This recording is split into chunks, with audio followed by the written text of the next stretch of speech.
Yeah, so here we go again.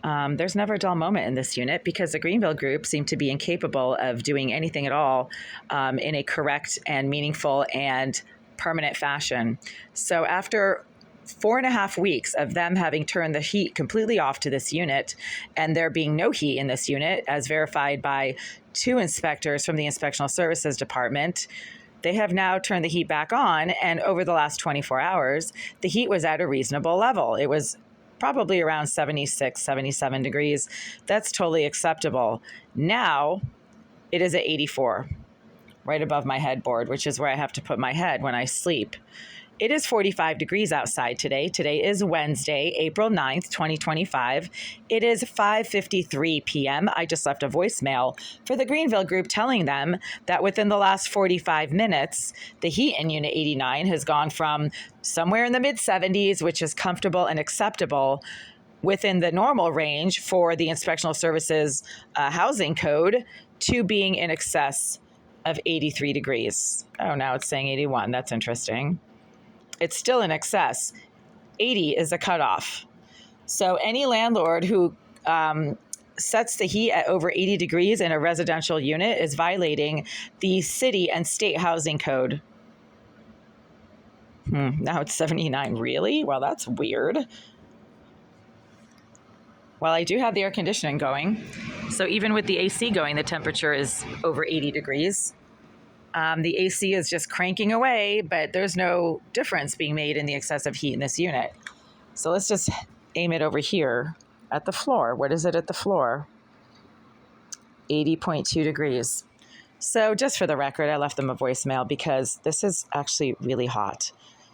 79, 80. That's interesting. I'm aiming it at the baseboard pipe and it's saying 80. I don't think so. Oh yeah, now it's 86.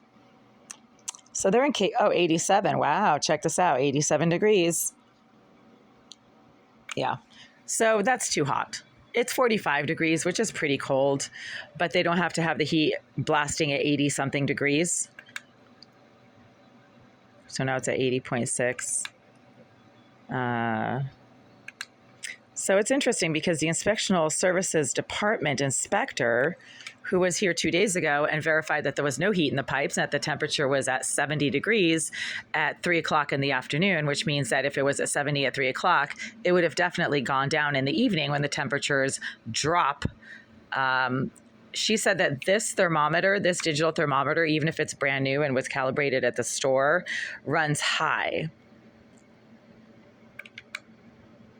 So that works in my direction when it is too cold in here, because when it's too cold in here and the digital thermometer reading is at like 65, it means that it's actually like 62 or 61 degrees if the Inspectional Services digital thermometers are correct.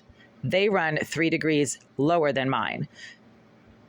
However, it's still over 80 degrees in here right now, and I have the air conditioner going. I should never have to be blasting the AC when it's 45 degrees outside. The Greenville group should be able to regulate the temperature in this unit, and they did. It was around 75, 77 degrees for the last 24 hours. Why did it suddenly skyrocket over the last 40 minutes? I went down the hall, had to do stuff in the common bathroom, came back 20 minutes later, and the heat in here was like cranking all of a sudden.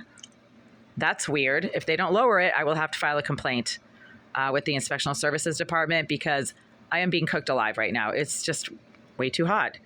It's not safe for me to leave the window wide open all the time. Yeah, so now 82. So even if this digital thermometer, which again is new and was calibrated at the hardware store by the professionals who work there when I purchased it, if it's actually, 2 or 3 degrees too hot, then right now it's still 80 degrees in here.